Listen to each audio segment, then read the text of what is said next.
Bonsoir.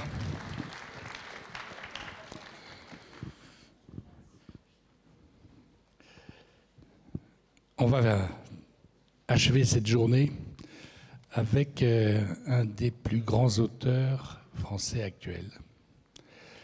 Et vraiment, on le remercie beaucoup d'être venu à Vichy. David Cohen-Fuenquinos, c'est son nom. C'est un créateur, un vrai romancier. Un créateur de monde, un créateur de personnages, un créateur qui donne vie à des idées et des destins. Et ça, c'est quand même la marque des grands romanciers. Il aime profondément la vie, il en a personnellement saisi le caractère unique et précieux, et il l'aime si fortement que dans tous ses romans, quasiment tous ses romans, l'histoire est celle de quelqu'un qui a été malmené par le sort, on va dire, d'une manière plus ou moins grave. Et le livre est la description, je dirais, de la renaissance de quelqu'un de son vivant. C'est-à-dire qu'il a, après avoir subi les malheurs du temps, il a comme objectif et un parcours assez long qui doit aller jusqu'à la renaissance et de redécouvrir que la vie peut être heureuse et agréable. Je ne sais pas si les gens qui ont lu La Délicatesse ou qui ont vu le film, moi ça m'a toujours frappé, la persistance dans mon esprit, et à chaque fois que j'en parle à quelqu'un, c'est pareil, la persistance des personnages de Fuenquinos dans la tête des gens. Tout le monde se souvient de la délicatesse, de la façon de s'exprimer de la personne, et moi-même, je m'aperçois de temps en temps, quand j'assiste à certaines scènes, je me dis, tiens, ça ressemble à quelques pages de Fuenquinos. Et on les rencontre tout au long de sa vie en marchant. Le livre de Charlotte, j'imagine que beaucoup d'entre vous l'ont lu, c'est le roman qui a reçu le plus de prix, primé plusieurs fois. Il a été vendu à des centaines de milliers d'exemplaires. Il a été traduit en 40 langues. Pour vous dire combien la persistance des personnages a traversé nos frontières. Là, nous allons aborder avec lui son dernier roman qui s'appelle Numéro 2. Franchement, c'est une idée géniale. Imaginez de porter son regard sur celui qui a été écarté, qui n'a pas été choisi pour le rôle de Harry Potter au cinéma, qui était le rôle le plus populaire du monde pendant une décennie. Personne, aucun acteur, grand acteur, n'a connu le succès, le nombre de personnes qui ont vu Harry Potter au cinéma. Ils étaient deux candidats garçons, adolescents, jeunes adolescents. Il y en a un qui a été choisi, qui connaît une gloire mondiale, pour toujours, qui devient riche, célèbre, qui ont sur tous les t-shirts, on va dans un magasin, il y a des tasses avec son visage et tout, et l'autre qui a été battu.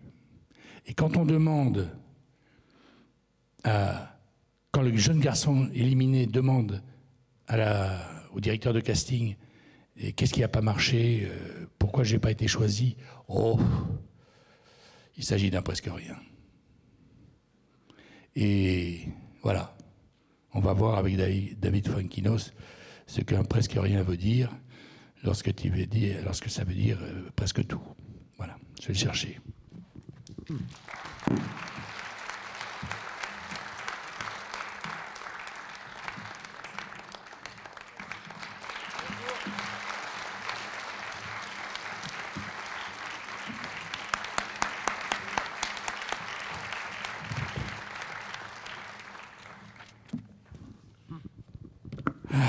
Merci pour cette belle présentation. Ça me touche. C'est sympathique d'être venu. Et cette belle salle remplie, c'est très plaisant. Merci beaucoup d'être là. C'est sympathique d'être venu à Vichy. Vous vous déplacez de temps en temps, mais voilà. En plus, c'est un endroit où vous avez passé des vacances quand vous étiez petit. Oui, je me suis demandé si c'était des bons souvenirs ou pas. C'est très lointain comme souvenir, parce que je pense que j'avais 5-6 ans, 7 ans. Donc ouais. Maintenant, j'ai 47 ans, donc ça fait 40 ans, mais mes grands-parents, effectivement, venaient de Seine-et-Marne en camping-car et venaient au camping de Vichy. Ils ont fait ça plusieurs étés de suite. Et vous étiez avec eux?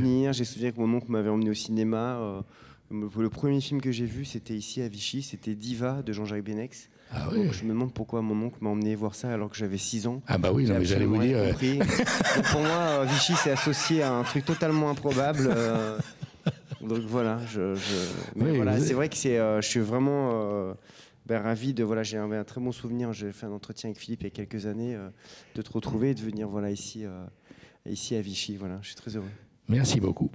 Alors, je disais des personnages qui restent dans ma tête et chaque fois que j'en parle avec quelqu'un qui reste dans la tête pendant des années, parce que il y a une attitude qui rappelle une attitude qu'on a lue dans votre livre, parce qu'il y a une phrase. Et je me dis, mais pourquoi certains romanciers arrivent à faire que les situations qu'ils inventent, qu'ils fabriquent, soient des situations qui restent dans nos têtes pendant des années? Est-ce que pour ça, il faut que l'auteur ait un rapport particulier avec les personnages qu'il décrit dans ses romans? Oui, c'est intéressant. D'abord, ça me fait plaisir, parce que c'est pas le cas forcément de tout le monde, mais bon, vous êtes très bizarre, vous. Donc, mais c'est vrai on est beaucoup à être bizarre. Non, mais ça me touche vraiment. Mais c'est vrai que moi, le point de départ, souvent des romans, d'ailleurs, c'est un petit peu ça. C'est-à-dire que là, tu as raconté le début. C'est à la fois, quand on écrit des romans, on va dans un univers très particulier, et en même temps, on touche une forme de ressenti universel, là, particulièrement sur ce livre, puisqu'on est dans une rencontre entre à la fois un sujet qui est très particulier, puisque personne au monde, à part ce garçon dont je parle, a failli être Harry Potter. C'est quelque chose d'absolument unique. Et en même temps, le livre dérive vers un sentiment de la condition d'être numéro 2, de ne pas être choisi, de ne pas être désiré. Et c'est quelque chose qu'on traverse tous. Donc finalement, le roman, c'est la rencontre comme ça entre l'intime et l'universel. Mais le point de départ, je pense que même si ça paraît absolument hors norme, c'est vrai que quand je découvre cette histoire, moi j'y connaissais vraiment rien en Harry Potter. Un jour je tombe sur un film, je les avais vus un peu avec mon fils, mais pas plus que ça. C'est pas un livre sur Harry Potter, et je suis pas un spécialiste de Harry Potter, loin de là. Même si depuis la sortie du livre, j'ai rencontré tous les fans, tous les psychopathes. Ah, ça j'imagine, oui. C'est génial, j'ai adoré ça. J'ai fait des interviews avec la Gazette du Sorcier, enfin voilà, plein de... Mais je lis cette interview, en fait, quand je vais voir un film, je regarde un film à la télévision, je sais pas vous, mais j'aime bien aller sur Internet, voir voilà, des secrets de tournage, des choses comme ça, et je tombe sur l'interview de la directrice de casting qui raconte qu'à l'époque, voilà, le premier film, le livre devenait un succès colossal, la Warner allait faire un film à 100 millions de dollars, on parlait déjà de faire une saga de 7 ou 8 films, mais il fallait trouver le cœur du réacteur. Et donc, c'est ce que tu disais, ils ont auditionné des centaines d'acteurs anglais, et elle raconte qu'à la fin, il en restait plus que 2. Et ils ont hésité pendant des semaines, et donc à la fin ils ont choisi Daniel Radcliffe. Et moi, je ne sais pas vous, mais j'ai été immédiatement propulsé en empathie en pensant à l'autre. Il y a un petit garçon qui pendant des semaines a dû rêver, voilà, d'être une star de cinéma, de vivre un destin incroyable, et puis au dernier moment on lui a dit bah non, c'est pas toi. Et donc moi j'ai souvent ce sentiment, même quand je regarde une élection Miss France, à l'annonce du résultat, je regarde tout de suite le visage de la perdante. Donc je pense que j'étais un peu prédestiné comme ça à penser à l'autre. Et je me suis dit, mais quelle a été la vie de ce petit garçon, voilà. Et après, c'est vrai qu'on s'éloigne évidemment de Harry Potter. Et le livre, tu l'as très très bien dit, parle de l'échec, parle du fait d'avoir raté quelque chose, et peut-être de la vertu de l'échec et comment surmonter l'échec. Mais c'est pas pour... ni pour vous flatter, ni pour une autre raison. J'ai lu beaucoup de romans, évidemment. Et il y a beaucoup de romans qui racontent l'histoire d'échecs de personnes et qui arrivent à se rétablir, ou non d'ailleurs. Les fins peuvent être différentes. Mais ce que je note chez vous, c'est que en accompagnant le personnage comme vous le faites, si profondément, c'est là que votre talent intervient. C'est qu'on se rappelle, après avoir lu votre livre, ce dont on ne se rappelle pas pour des histoires identiques. Et là, je voulais vous poser la question. Il y a bien une raison à ça, évidemment.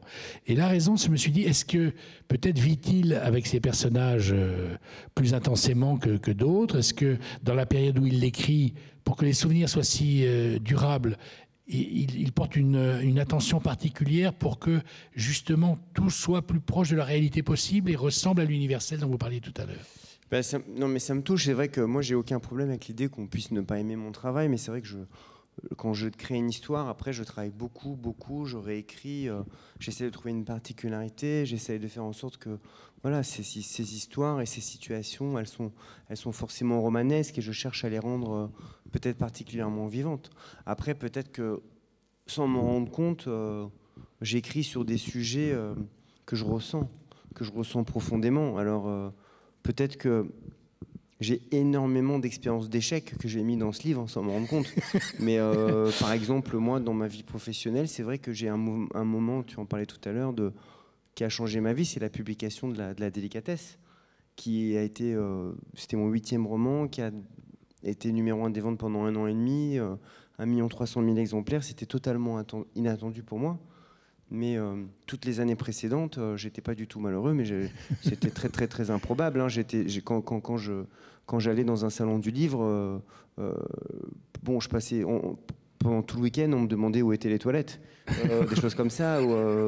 J'ai connu aussi, je raconte parfois, une rencontre littéraire près de chez moi, en plus à Paris, à la Fnac. C'était il y a une quinzaine d'années. Bon, j'arrive voilà, pour la rencontre, et puis il n'y avait qu'une seule femme, une seule personne présente. Bon, donc on peut considérer qu'on est quand même dans la loose assez avancée, quoi. Et puis cette femme, je vous promets que c'est une véritable anecdote, hein. Cette femme me dit, mais en fait, je ne sais pas du tout qui vous êtes. C'est juste que... Elle est passée par hasard. C'est juste que, ouais, non, pire. C'est juste que mon mari j'ai oublié mes clés, et donc j'attends que mon mari rentre à la maison. Donc, je traîne dans la Fnac jusqu'à... j'ai vraiment vécu ça. Hein, donc, alors, peut-être que... Je dis ça comme ça, mais peut-être que d'une certaine manière... voilà, dans les romans aussi, on met, même si ça paraît très éloigné, on met aussi beaucoup de soi dans les livres. La délicatesse, c'est une histoire d'amour entre une veuve et un Suédois dépressif. Je suis pas veuve, je suis pas Suédois dépressif, enfin pour le moment. Mais j'ai mis, je pense, beaucoup de moi dans ce livre, puisque c'est un livre sur le deuil. J'ai reçu à l'époque énormément de lettres de femmes qui m'avaient dit, voilà, j'ai ressenti exactement ces choses-là. Et j'avais peut-être retranscrit dans ce livre ma propre expérience de la maladie à 16 ans et du retour à la vie. Ouais. Donc je pense que, j'essaie de répondre à ta question, je pense que même si parfois je raconte des histoires qui ne sont pas du tout autobiographiques, je mets beaucoup de moi forcément dans les livres. Et c'est peut-être cette part personnelle qui fait que ça donne de la chair. Bien sûr, c'est la clé du mystère, de la persistance. C'est-à-dire, quand l'auteur, d'abord, vous avez dit tout à l'heure un truc, quand je regarde Miss France, je regarde la numéro 2. Bon. Peut-être qu'elle est plus belle aussi. Hein. Peut-être. Mais je veux dire, ce réflexe-là ne peut être vécu que par quelqu'un qui porte un regard sur quelqu'un d'autre qui a gagné. C'est-à-dire qu'il a un rapport à l'échec personnel, dont vous venez de dire 2 exemples absolument. Il y a de quoi flinguer, de se flinguer en arrivant, en buvant un verre et dormir pendant 24 heures.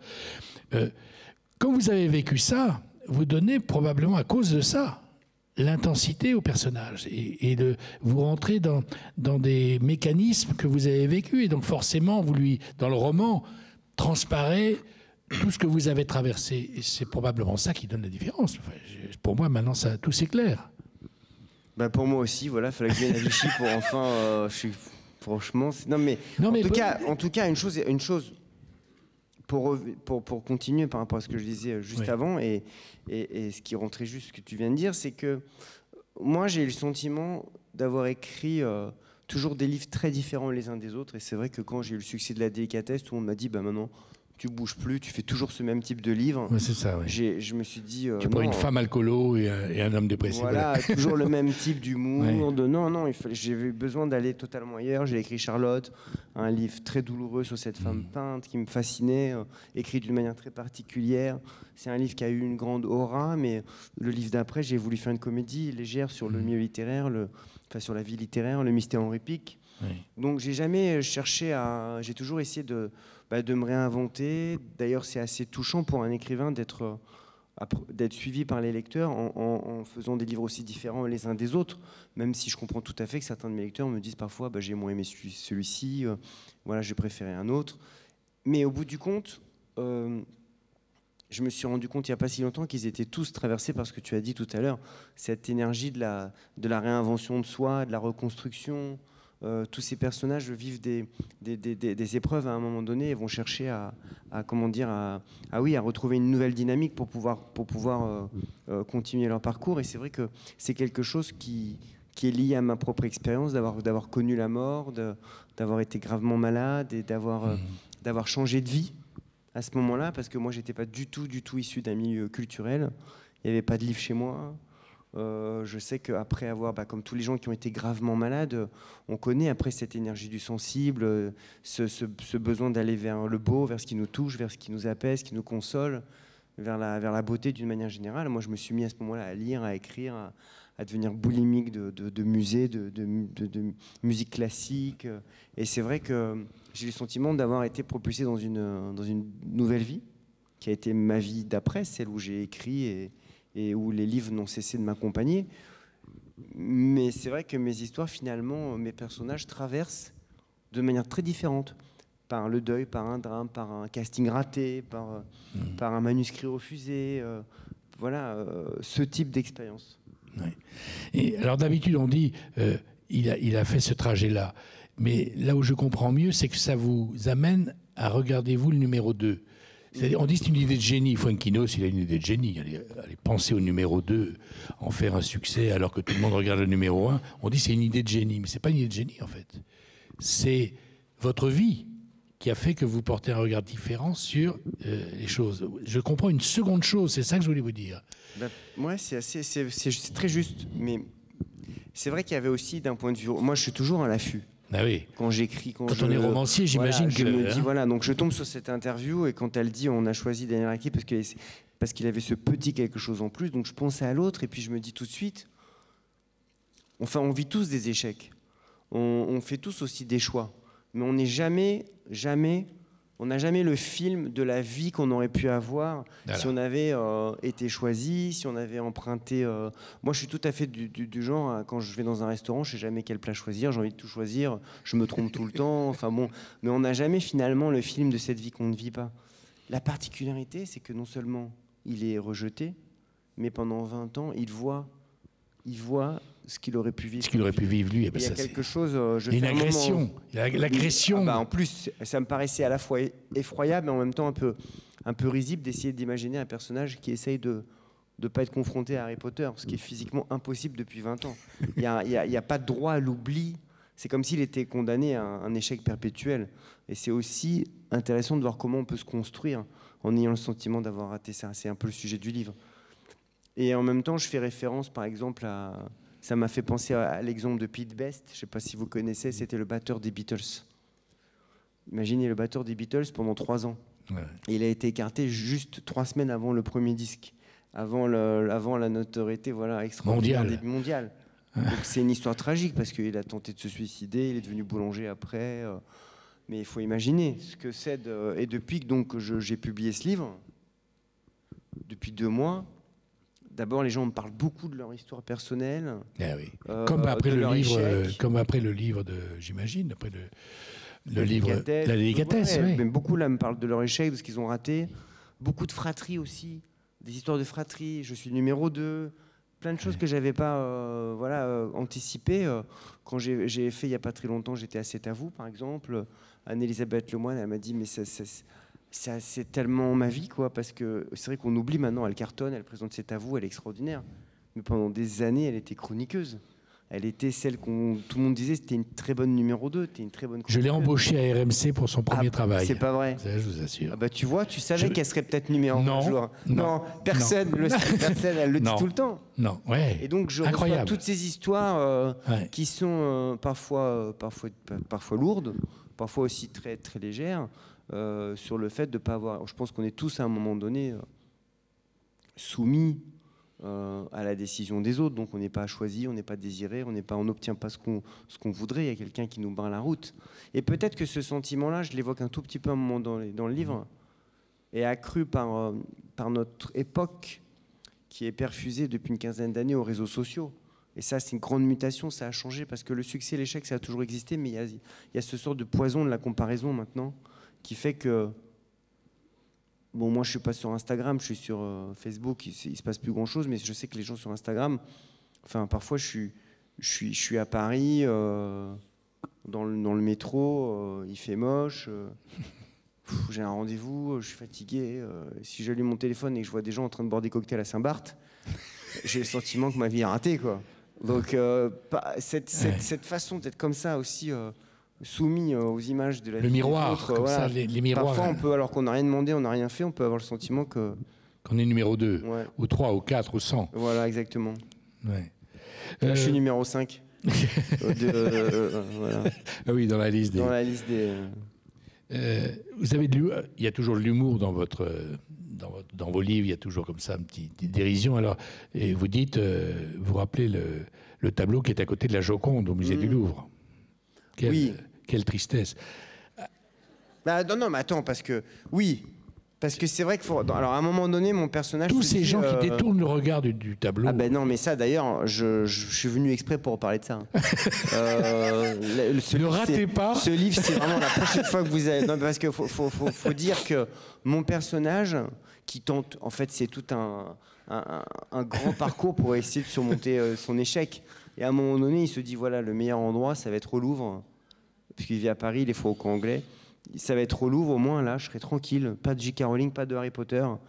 C'est le seul endroit où il n'y aura jamais d'Harry Potter. Voilà, les tableaux de la Renaissance, les sculptures antiques. Et il va voir la Joconde, qui est un peu le Harry Potter de la peinture.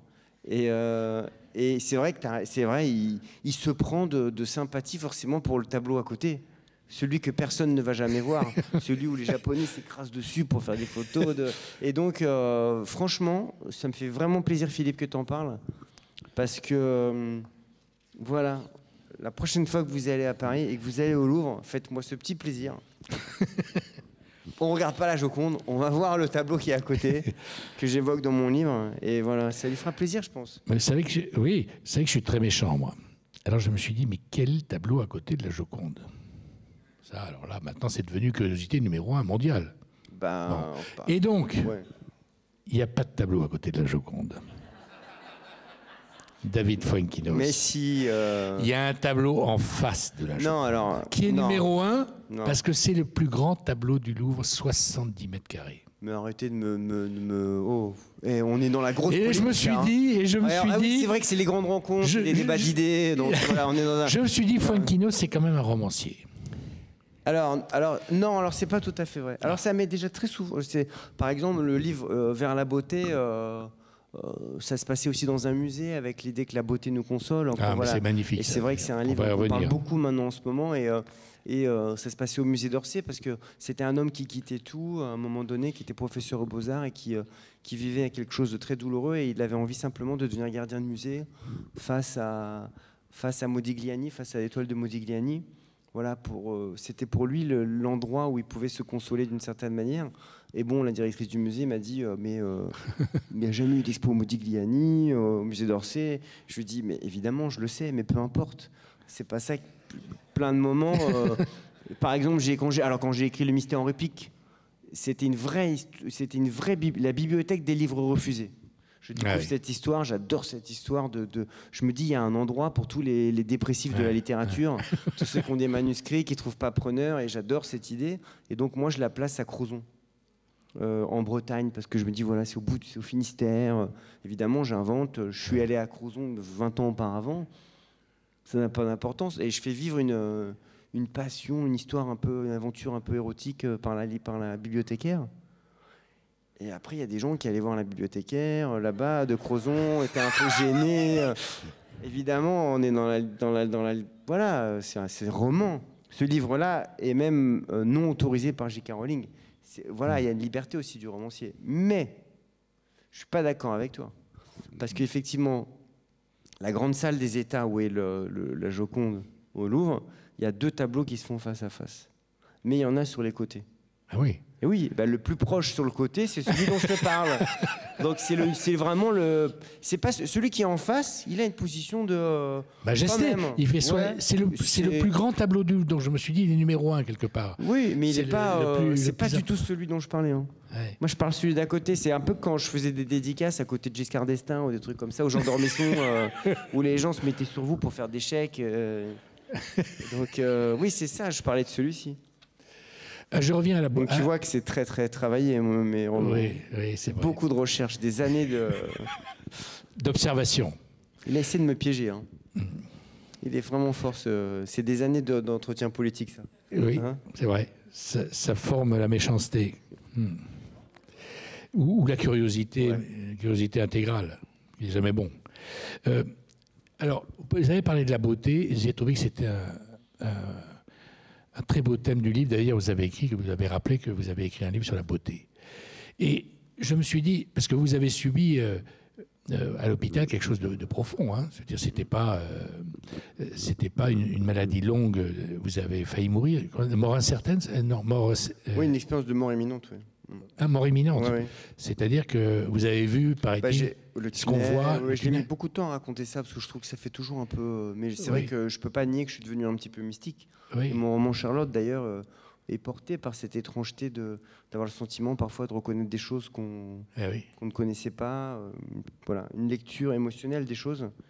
Et effectivement, j'ai été. Ma mère était à côté de moi. J'ai été juste avant d'être opéré du cœur. C'est vrai que je suis parti et j'ai eu cette expérience de tunnel, de lumière bleue et jaune, et je me suis arrêté, je suis remonté j'ai eu le sentiment après j'ai été opéré, j'ai passé des mois à l'hôpital, j'ai été sauvé, mais j'ai eu le sentiment d'être devenu une nouvelle personne. Bon, voilà, en plus je le vis physiquement, j'ai une cicatrice ici, mais c'est pas, c'est une très grande force, c'est une très grande chance. Pour avoir c'est très cliché ce que je vais dire, mais c'est une très très grande force d'avoir comme ça cette connaissance de la mort. Bien sûr, bien sûr. C'est pour ça que c'est tout ça, quand on a vu tout ça, que le numéro 2, on lui porte un regard que d'autres ne porteraient pas. Alors je reviens à la beauté, parce que c'est ce qui vous est arrivé en fait. Vous avez dit tout à l'heure rapidement que vous avez changé de vie, mais pas simplement de vie en termes de « je vais mener une nouvelle vie ». Non, vous avez ouvert les yeux sur une vie que vous n'imaginiez même pas avant. C'est pas une nouvelle vie, je vais changer ci et ça, etc. Que connaissent tous ceux qui ont connu des longues maladies. Moi, j'ai fait 1 an d'hôpital aussi pour une affaire pulmonaire, j'ai pas été au bout, mais je sais que j'ai changé de décision radicale sur ce qu'allait être la suite de ma vie. Vous avez été plus loin. Vous avez vécu ça comme une renaissance absolue. C'est-à-dire que vous avez été chercher quelque chose que vous ne connaissiez pas du tout, c'est-à-dire le monde de l'art, la beauté, la rencontre avec la beauté. C'est-à-dire que quand on a été aussi loin de la mort, il n'y a que la beauté qui peut éblouir, j'allais dire, qui peut éblouir. Honnêtement, moi, c'est pas du tout une décision. C'est comme si ça avait déverrouillé la sensibilité. Je détestais lire. Et d'ailleurs, j'ai cette chance incroyable. Pour moi, le plus beau prix que j'ai eu, c'est le Goncourt des lycéens pour Charlotte. Ça me touche, ça me rend tellement heureux. Il est beaucoup étudié à l'école. Je vais souvent voir les lycéens et je leur dis que moi, c'est toute ma vie l'écriture, c'est toute ma vie les livres. Mais je détestais lire en 3e, en seconde, avant mon opération. Donc, je déculpabilise aussi. On peut à un moment donné rencontrer, grâce à des professeurs, grâce à des textes qui vont nous toucher. Mais donc moi, ça n'a pas été une décision. J'ai simplement, pendant les longs mois à l'hôpital, j'ai commencé à avoir des livres autour de moi. Les livres m'ont d'abord fait voyager, m'ont consolé, m'ont réparé. Et puis, d'une manière étrange, j'ai jamais bien décrit ça, mais à un certain moment, c'était plus l'histoire qui m'intéressait. J'ai commencé à être sensible à la beauté des phrases, au rythme. Il y a comme si quelque chose s'était déverrouillé en moi. Vous avez rencontré la beauté. Oui, en tout cas, je suis allé la chercher en permanence. Ouais. Et c'est vrai que ça m'a aussi rendu... Tout à l'heure, on a déjeuné ensemble. Quand je suis arrivé, tu m'as dit que tu m'avais croisé au tout début de ma carrière dans les salons du livre, où tu me disais que j'avais l'air plutôt de bonne humeur alors que je vendais 2 livres. Et c'est vrai que ça m'a aussi propulsé Je suis plutôt quelqu'un qui essaye de voir le bon côté des choses. Ça, c'est certain. Mais je me souviens, ça m'avait frappé. Je connaissais, je savais que tu écrivais, etc. Et je voyais une file de gens, comme disait Dormesson, machin. Et puis, il y avait Funkinos qui était tranquille. Il signait un livre par jour, mais était heureux d'être publié. Exactement. Bah oui, mais je pense que c'est d'abord... C'est une condition aussi du du bien-être, hein, aussi d'essayer de voir aussi ce qu'on...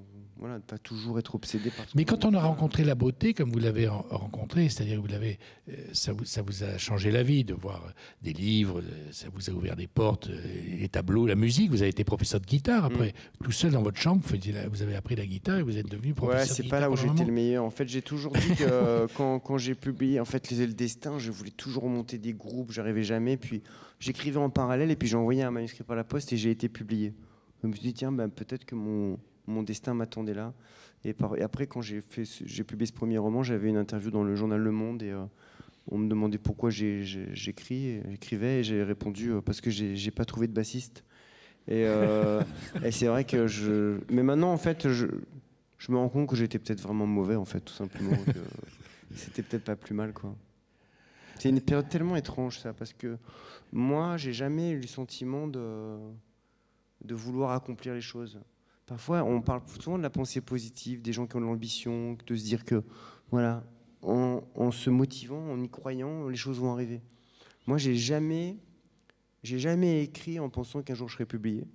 Quand j'ai publié, j'ai jamais pensé que je rencontrerais le succès. Le succès, c'était totalement... je sais pas, j'ai jamais vraiment voulu les choses. Et même parfois, quand j'écris Charlotte, je me dis, mais les lecteurs qui ont lu La Délicatesse, ils vont jamais lire un livre en vers sur un destin si tragique, si douloureux. C'est un livre important pour moi, mais je me dis, personne ne va me suivre. Je suis persuadé que ça va être un livre confidentiel. Et c'est un livre qui a eu une histoire aussi incroyable. Donc c'est assez étonnant. Je me rappelle qu'à cette époque, je me disais, non, moi, les mots allaient m'accompagner quoi qu'il arrive. J'avais besoin d'écrire, j'aimais écrire, mais je ne pensais même pas que je voulais devenir écrivain. Et un jour, j'ai écrit une histoire avec 2 Polonais. C'était une histoire avec 2 Polonais. Puis je me suis dit, tiens, si je l'envoyais comme ça, je l'ai envoyé, et puis tout le monde l'a refusé.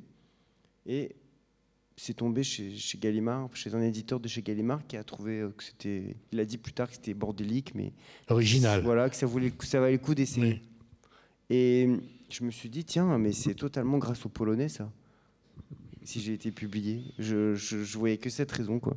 Et depuis, du coup, dans tous mes livres, je mets toujours 2 Polonais maintenant. Je me dis, je suis obligé. À part dans Charlotte, évidemment, parce que c'était un livre trop sérieux, bien sûr. Mais j'ai même écrit un livre sur John Lennon à un moment donné. Yoko croise 2 Polonais.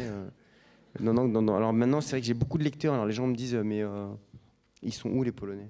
Donc il faut à la recherche des 2 Polonais. Cela dit, dans mon livre, à un moment donné, ils sont pas. Il y a toute une scène qui se passe en Pologne, parce que c'est vrai qu'on disait tout à l'heure. Oui. C'est un long cheminement pour essayer d'aller mieux, ce livre-là. Et à un moment donné, il tente ce qu'on pourrait associer à soigner le mal par le mal. Donc il va dans une sorte de Poudlard polonais. Poudlard, c'est là où se passe Harry Potter. Pour les vrais fans, ça existe vraiment. Ils vont 4 jours en Pologne. Déjà, il faut vraiment être fan pour y aller. Et ils vivent dans un château, et comme si ils étaient en immersion dans le Poudlard polonais. Ils tentent aussi un autre truc qui existe vraiment. Ça, je raconte dans le livre, c'est assez marrant. C'est c'est une sorte de réunion, comme les réunions d'alcooliques anonymes, mais des réunions d'échecs anonymes. C'est-à-dire, parfois, entendre les échecs des autres, ça peut vous faire du bien, quoi. Oui, il y a pire que moi. Voilà, exactement. Il y aura sûrement pire, oui. Et ça s'appelle les Falcons, c'est un truc qui vient des États-Unis. Et ça, c'est vraiment, ça s'invente pas, ça a été fait rien que le nom de la ville où ils ont décidé d'organiser, c'était à Toulouse. Donc pour ceux qui parlent anglais, voilà. Donc déjà c'était totalement, voilà. Et Toulouse. Et alors il y avait, donc je raconte dans mon livre qu'il y avait, ça c'est une vraie histoire. Il y avait des entrepreneurs qui ont fait des dépôts de bilan, qui racontaient leur histoire, des artistes qui avaient eu des échecs.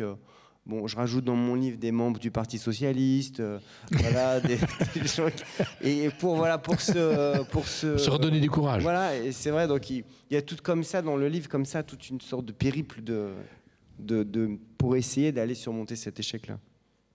Et alors quand vous dites ça s'est joué à parce qu'il faut toujours une explication normalement à un échec.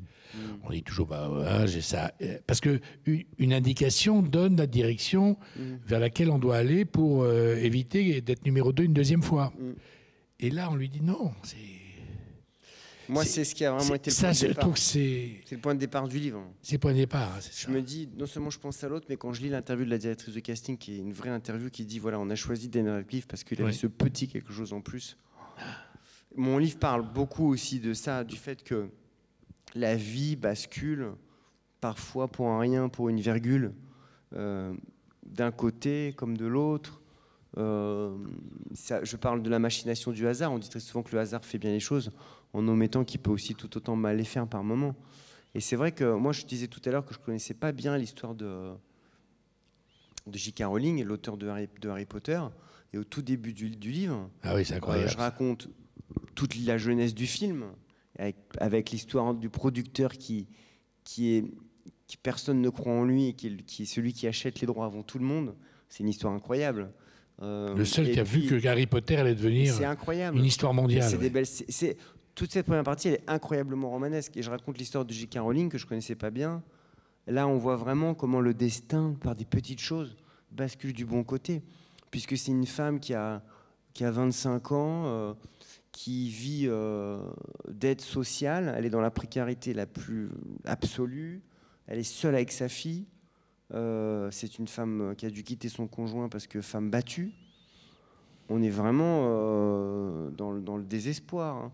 Sa mère, qui était la personne la plus importante de sa vie, meurt après des années de sclérose en plaques. Bon, c'est un film de Ken Loach. Et puis, elle raconte qu'elle prend un train entre Manchester et Londres. Donc dans mon livre, je dis que tous les écrivains qui cherchent des idées prennent le même train maintenant, parce qu'elle a été foudroyée par l'inspiration. Et puis elle écrit comme ça son univers. Et puis tout le monde, elle trouve un agent, mais tout le monde refuse le texte. Et puis il y a les éditions Bloomsbury, le directeur financier se dit bon, je vais le passer à ma fille qui a 8 ans, Alice Newton, et elle lui dit papa, j'ai envie de savoir la suite. Et c'est grâce au regard de cette petite fille à un moment donné que finalement il décide de la publier, un tout petit tirage. Personne ne peut imaginer ce que ça va devenir. Et ça devient l'auteur la plus lue au monde, quoi. Et c'est vrai que c'est un destin tellement... On dirait que c'est un destin qui a été écrit par un scénariste hollywoodien. Et d'ailleurs, tellement... On ne va pas parler de ça, mais maintenant, elle est au cœur d'une polémique mondiale. Enfin, il y a toute une sorte de désastre autour d'elle qui fait que... Tout ça, c'est terriblement romanesque. Alors, c'est une toute petite partie du livre, mais j'ai trouvé ça intéressant de raconter sa vie.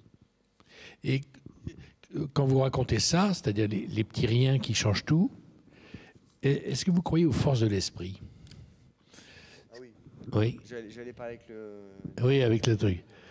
Ça vous donne le temps de... Je crois aux forces de l'esprit, mais je ne crois pas du tout en la dissociation de la main droite et de la main gauche. Oui. Alors oui, évidemment, moi je suis... tout à l'heure, j'évoquais pas une forme de mysticisme, mais c'est vrai que je crois beaucoup en l'étrangeté des choses. Ouais, c'est vrai que c'est quelque chose que j'ai évoqué un petit peu dans mon roman Charlotte, parce que j'avais le sentiment, parfois on peut dire que, même un coup de foudre, parfois on peut dire que c'est de la reconnaissance avec quelque chose qui existait déjà en nous. Donc je crois qu'on est tous porteurs parfois de choses qui nous dépassent. Ça nous arrive à tous, enfin, je crois, d'avoir eu des moments où on s'est dit tiens, on est bien dans cet endroit où quelque chose nous parle. Moi, j'avais lu beaucoup Modiano, par exemple. Il racontait dans le livret de famille, j'avais 20 ans, mais ma mémoire précédait ma naissance. Ça peut paraître comme ça un peu grandiloquent, mais c'était l'idée qu'on était aussi porteurs de choses qui étaient plus fortes que nous. Alors, c'est pas non plus spécialement au cœur de mes livres, mais en tout cas, j'ai un rapport... J'ai un rapport... comment dire ? J'essaie de lire les choses un petit peu. Mais on sent que vous portez sur le sort un regard particulier, c'est-à-dire un regard interrogatif et ça, c'est le cœur admiratif. Du romancier, ça. Et oui, c'est le cœur du romancier. Pour moi, le romancier, c'est vraiment la recherche de la machination de l'histoire. C'est de voir où sont les fils qui font que l'histoire se trame de telle ou telle manière. Ah oui. Pour moi, le romancier, c'est presque comme si il était dans les coulisses du hasard, d'une certaine manière. Et donc, il y a quelque chose de cet ordre-là, de l'excitation comme ça, de l'agencement parfois malicieuse, parfois tragique des choses. Et oui, parce que finalement, le romancier, c'est un créateur de monde, en fait. Oui. Et il se dit qu'il y a un autre monde qui lui est encore supérieur, c'est ça que vous voulez dire, qu'il y a quelque chose qui dépasse même le romancier qui est capable de tout, de créer des mondes. Donc, oui, et en même temps... On atteint une dimension complètement en dehors de la raison. Alors, à la fois ça et aussi le fait que... moi, ce qui m'intéressait aussi, quand on est romancier, c'est d'aller d'aller progressivement dans la complexité des choses. Et c'est ce que je trouve intéressant dans chaque situation. C'est-à-dire que là, on a parlé d'une situation,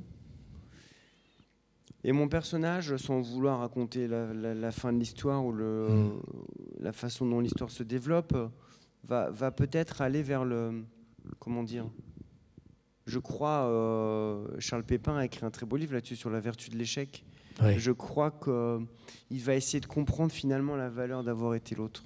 Je me dis que chaque situation possède sa complexité, c'est-à-dire que l'échec peut avoir quelque chose de bénéfique. J'ai cité dans quelques interviews cette phrase que j'adore de Churchill, qui dit que le succès, c'est d'aller d'échec en échec sans perdre son enthousiasme. J'adore cette phrase, mais il y a forcément parfois, il faut rater des choses pour les réussir par la suite.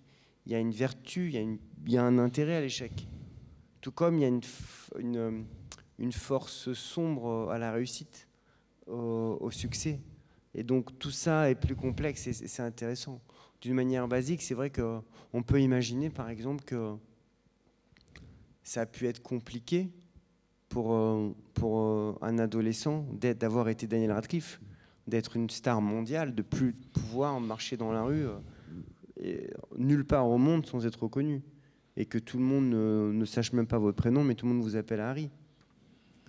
Je l'évoque un peu dans mon livre et c'est vrai que... Oui, de porter l'identité d'un autre constamment, en fait. C'est marrant parce que... Vous n'existez plus, vous disparaissez complètement de votre existence à vous. Exactement. Et je me suis dit, tiens, en écrivant ces pages-là, j'avais le sentiment de connaître ça. Évidemment pas personnellement, hein, oui. Mais je me suis souvenu que c'est ce que j'avais vécu avec Audrey Tautou. Et parce que Audrey, quand j'ai tourné avec elle La Délicatesse, après, on est allé présenter le film en Russie, à Moscou, les gens pleuraient en la regardant, tout le monde l'appelait Amélie. On est allé à New York, il y avait sa tête partout, les affiches de Chanel numéro 5. Tout le monde l'a regardée, l'a scrutée, l'a jugée, elle est trop maigre, elle est ceci, elle est comme ça, machin. Et on sentait que c'était devenu, et d'ailleurs, un poids. Et d'ailleurs, sans avoir fait aucune déclaration, sans avoir rien dit, elle a arrêté le cinéma depuis 5 ans. C'est vrai. Personne ne le sait qu'Audrey Tautou vraiment a arrêté sa carrière, mais voilà, c'est par choix, je pense que c'était très, très... alors qu'elle adorait jouer. Mais la notoriété à ce niveau-là, je travaille beaucoup avec des acteurs. J'ai fait mon dernier film avec Monica Bellucci, avec Karine Viard, avec plein d'acteurs connus. Mais la notoriété mondiale comme ça, d'un coup. C'est quelque chose qui, à mon avis, est extrêmement pesant. Et d'ailleurs, c'est assez beau de voir que ce casting de Harry Potter, ils s'en sont bien sortis, contrairement à beaucoup d'enfants stars. Contrairement aux petits de Maman, j'ai raté l'avion, ou Drew Barrymore qui jouait dans E.T., ont tous vécu des moments très difficiles. Mais eux, ils étaient ensemble. Et pendant 10 ans. Et c'est vrai qu'ils étaient tous ensemble, ils étaient à l'école ensemble. Ils pouvaient partager cette expérience-là. Et ils sont plutôt équilibrés. Mais je pense que ça a dû être, par moments, très pénible. Et je vous raconte ça parce que je pense que chacun dans notre vie, on peut prendre une situation, voir son intérêt positif, son intérêt négatif. Oui. Enfin, pas toutes les situations, évidemment, mais certaines. Je suis frappé combien des romanciers qui sont des gens dont le travail est d'imaginer les choses connaissent mieux la vie que les gens qui ne sont pas romanciers. Ce que vous venez de dire pendant quelques minutes, on se dit, mais quelle observation de la vie réelle des choses. Et quand on pense que c'est un romancier qui... Hein, c'est pour ça que je viens à Vichy. Pour vous rencontrer, pour être la fin. Je suis aussi beaucoup dans la vie, moi. J'ai une vie extrêmement... j'alterne des moments de vie dans la solitude et des moments où j'ai la chance de pouvoir rencontrer, les gens me parlent, je sais pas, moi j'ai besoin de poser des questions, de comprendre les choses. Mais après j'ai écrit parfois sur des sujets sans les avoir comment dire, je suis pas journaliste. Ce sont les sensations qui guident l'écrivain. C'est vraiment le ressenti. Et puis il y a aussi, c'est assez étonnant parce que souvent les gens on lit souvent des livres par le prisme de ce qu'on a vécu. Et c'est très étonnant de voir, j'ai plein de retours de lecteurs qui voient des choses dans les livres totalement différentes. Que votre intention. Ils voient des choses qui leur parlent. On va souvent chercher dans les livres la propre explication de certaines choses. Vous pouvez écrire de toute façon n'importe quelle histoire de psychopathe, il y aura toujours quelqu'un pour vous dire c'est incroyable, vous avez écrit ma vie. Et ça j'adore, moi je trouve que c'est un mélange de tout ça. Permet de vérifier. Voilà. Alors, comme on vient de voir tous combien vous étiez pertinent dans la réalité des choses, je voulais juste vous demander comme ça, comment vous vivez l'atmosphère actuelle en France ? Comment vous ressentez, vous? C'est marrant parce qu'à chaque fois que je vais boire une gorgée d'eau, vous faites des questions courtes. Ouais. J'ai essayé pour voir, j'ai vérifié une deuxième fois. Et tac. On n'est pas pressé. Non, mais je veux dire... En fait, c'est compliqué. Cette question, je la trouve étrangement, et d'ailleurs, c'est une problématique d'ailleurs qu'on traverse tous depuis 9 jours. Mais je vais vous dire ça. On a connu l'enfermement qui ne s'était pas connu depuis des siècles. Et maintenant, cette question-là, elle est et c'est vrai que je comprends que certaines personnes se disent tiens, on va être privé d'un débat. On a quand même une présidentielle dans un mois. Je pense que parce que tu me demandes la situation en France, il y a 10 jours, j'aurais pu te parler de plein de choses. De la violence du débat, du fait que j'ai le sentiment qu'on assassine la nuance, que les choses vont trop vite, on n'a pas le temps d'exposer des idées. Je trouve que la campagne démarrait d'une manière très agressive, avec la nécessité de sortir des phrases de plus en plus fortes. Je sais pas, jusqu'à Jadot qui disait de Zemmour, c'est le juif de service. Marquer les esprits le plus vite, le plus fort, tout le temps, chaque jour. Il y avait quelque chose qui était suffocant dans cette absence comme ça de nuance et de vérité. Voilà, on pourrait parler de la France. Voilà, moi j'ai un regard permanent. On ne peut pas, je crois, être écrivain, même si moi j'écris pas des livres spécialement sur la société, mais je suis perfusé à ça, forcément, à la compréhension des choses et du monde. Après, depuis 9 jours, je pense qu'on peut pas. Il y a quelque chose d'une. Moi, c'est vraiment une partie de ma vie, parce que j'ai la chance d'être beaucoup traduit. Donc. Ce sont des pays que je connais très très bien. J'étais encore en Ukraine en juillet dernier. J'ai beaucoup d'amis là-bas. Donc j'échange beaucoup de messages. La Russie, c'était ma passion. À 18 ans, 16 ans, quand j'ai commencé à lire, bien sûr. Tous les gens que j'admirais étaient russes. Une des plus grandes littératures mondiales. Je suis parti en Russie à 18 ans. Je suis allé voir la maison de Dostoïevski. Et je connais très bien, du coup. Je suis allé 10 fois peut-être en Russie, autant en Ukraine. J'étais même allé en Ukraine, j'ai des souvenirs incroyables. Je vais raconter un truc un peu fou. J'étais à Maïdan en 2014, déjà juste après les émeutes et la première agression russe. Au moment où ils ont annexé la Crimée, et effectivement, toute la ville de Kiev était comme ça protégée, inquiète, et donc c'était une ville fantôme. Et je sais pas si c'est filmé ou pas. Non. Bon, c'est marrant, c'est une histoire marrante parce que j'étais avec Sylvain Tesson. Et il avait beaucoup bu ce soir-là, moi aussi d'ailleurs. Et on avait beaucoup bu dans la ville de Kiev, totalement comme ça, avec tous les militaires partout assiégés. Et on a traversé Maïdan et il a commencé à faire des chants russes devant les militaires ukrainiens. Je me suis dit, mais t'es fou, on va se faire... t'es complètement lâché. Malade. Bon, il voyait bien qu'il était complètement... Mais il avait un côté un peu... Il est toujours extraordinaire, Sylvain. Il a un truc un peu fou. Et donc, c'est des pays, moi j'ai vécu plein de moments. J'étais déjà en 2008 pour la première révolution. Et donc, moi, je pense qu'on est tous forcément bouleversés et anéantis, quoi. Et surtout, moi, j'ai le sentiment quand même de suivre beaucoup cette histoire. Et je voyais bien quand même, on savait à quel point... là, je veux dire, on était face à quelqu'un de sanguinaire, Je veux dire, quand on voit le traitement de Navalny, quand on voit l'assassinat de Nemtsov, quand on voit la journaliste Politskaya, enfin, ça fait des années que... Mais honnêtement, moi, je ne pouvais pas imaginer qu'il pourrait faire ça. Qu'il pourrait vraiment... Je sais qu'il le dit toujours que la plus grande histoire, la plus grande erreur du XXe siècle, c'est la fin de l'empire de l'Union soviétique. Et donc, on sait que c'est son obsession. On sait que c'est son obsession. Mais en ayant la lucidité du monde contemporain, en ayant l'évidence que l'Ukraine allait résister, en sachant que la communauté internationale réagirait comme ça, moi je suis totalement comme tous les dirigeants, j'imagine comme Macron qui lui parle pendant des heures et qui parle de dénazifier l'Ukraine. Je pense que rarement on s'est retrouvé comme ça, enfin rarement, c'est arrivé évidemment quelques fois, face à la folie d'un homme. Et je trouve que du coup on peut pas, à la folie d'un homme qui perfuse le monde entier à sa folie, quoi. Et donc on est dans une situation qui est à la fois extrêmement inquiétante et inédite de par la communication mondiale et de par je veux dire, les tentatives de levier qu'on peut avoir pour essayer d'enrayer ça. Donc tu me demandes comment va la France. Je pense que la France, là, il y avait... bon, moi, si je m'étais pas engagé, j'aurais été à 15h à la République. Il y avait 100 000 personnes cet après-midi. Ah oui. Je pense que les Français...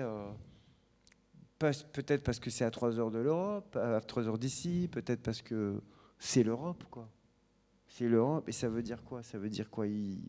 C'est un nouvel Hitler, il va aller envahir la Pologne après. Enfin, je veux dire, il y a quelque chose qui, je pense que c'est extrêmement traumatisant pour les personnes âgées qui revivent, souvenirs, je pense, qui revivent.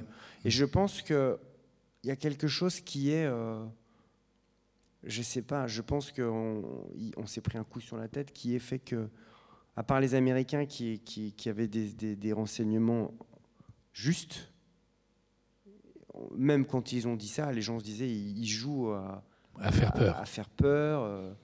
Personne ne croyait. Comment dire, les diplomates français, mondiaux, personne n'a évacué, quoi. Personne ne pouvait imaginer ça. Malgré les 100 000 chars, les 100 000 hommes massés, quoi. David, donc voilà, moi, c'est vrai que c'est... Pardon, hein, c'est vrai qu'on était aussi dans la légèreté de parler des livres et tout ça, mais si tu me parles de ça, moi, je pense qu'on est tous extrêmement... Voilà, j'ai vu là sur l'opéra le drapeau ukrainien, et je pense que les situations... moi, j'ai beaucoup de messages avec des amis. C'est vraiment... Surtout si vous avez été là-bas. C'est effroyable ce qu'ils vivent. Et évidemment, c'est effroyable aussi pour le peuple russe. Effroyable. Qui se retrouve banni de la communauté mondiale. D'ailleurs, là, à l'hôtel où je suis, tout est écrit en russe. Donc j'imagine qu'il y a beaucoup de Russes qui... Oui, c'est vrai. Ça va voir, voilà. Vous n'êtes pas prêts de voir des Russes à nouveau ici, je pense. David Fuenquinos, vous nous avez fourni un moment exceptionnel. Parce que, vraiment... on a eu le temps, en 1 heure, de rencontrer un des auteurs les plus célèbres et connus de France, dans l'essentiel de sa vie, de ce qu'il pense. Et on ressort de là en connaissant un romancier. On le lit, on discute 2 minutes avec eux. Mais là, on est rentré dans la profondeur de ce qu'est un romancier.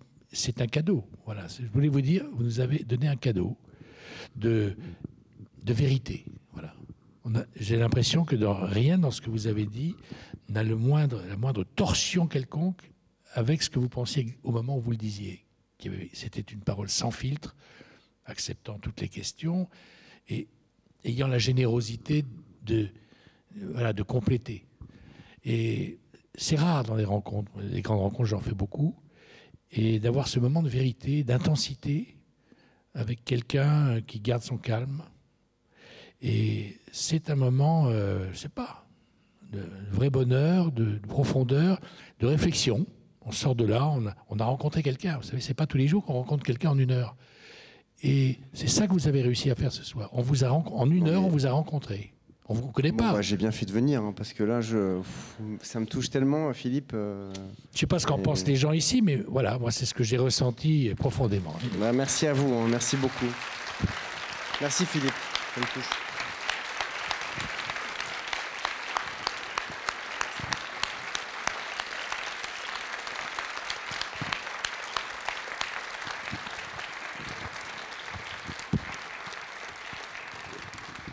Vous êtes numéro 1 ce soir.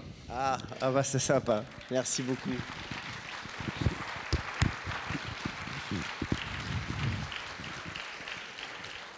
Merci encore et merci vous Philippe, pour cet entretien, merci. Et merci à toute la ville d'organiser ces belles rencontres. C'est un grand plaisir d'être là.